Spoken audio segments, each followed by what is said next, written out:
Principle 5. Masculine and feminine integration. Without balance between masculine and feminine polarities, true awakening will not occur. I mentioned in section 1 that I would come back to the dynamic between Neo and Trinity. The fifth piece of wisdom lies in the integration between the masculine and feminine polarities. And this has nothing to do with your gender as in male or female, so if you've got pronouns in your bio and you were expecting a rant on gender ideology, but then you're going to be massively disappointed. This has everything to do with energy and polarity. We all have a masculine and feminine principle within us. It is embedded within all of nature. Every act of creation, whether it's a business, a piece of art, the conception of a child, and even embodying your highest identity, require union between these two forces. In the Matrix, Neo's realization of the One is not possible without Trinity. She believes in him before he even believes in himself. The Oracle told her that she would fall in love with the One, and it is precisely her love for him that resurrects Neo at the end of the movie when Agent Smith kills him. Her love, quite literally, revives him, even though it doesn't make logical sense that simply loving someone can bring them back to life.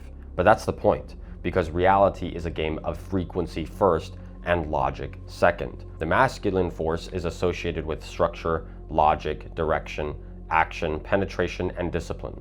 The feminine force is associated with intuition, emotion, creativity, nurturing, rest, reception, and flow. Balance between these two polarities is vital, because if you lean too far in either direction, you become uncalibrated in your relationship to yourself and your reality. If you tilt too far in the masculine polarity, you become too rigid and analytical. Uncalibrated masculine looks like domination and force. It descends into tyranny and kills the spontaneity of your soul's path.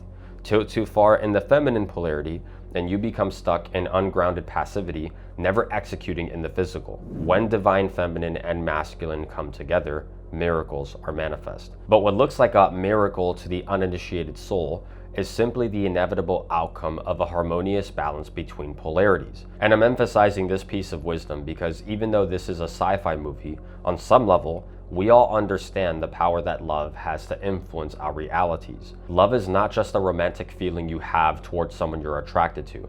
It's the unconditional warmth, gratitude, and appreciation you feel towards life. It's the sense of beauty you feel towards your reality, and not only in the aesthetic appearance of a thing. And whether that love is directed at a certain person, or a place in nature, or a specific event or experience or a memory, or even towards yourself, love brings life into reality. You can see this in the work of anyone operating from genuine alignment. There's a quality to it that force can't replicate. Businesses built from love feel different than businesses built from fear.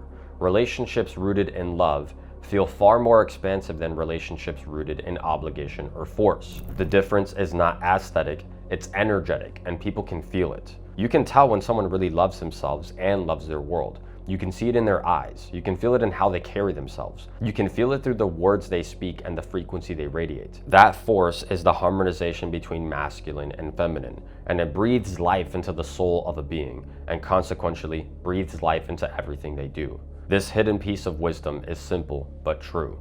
Love yourself, and allow yourself to receive love from others too.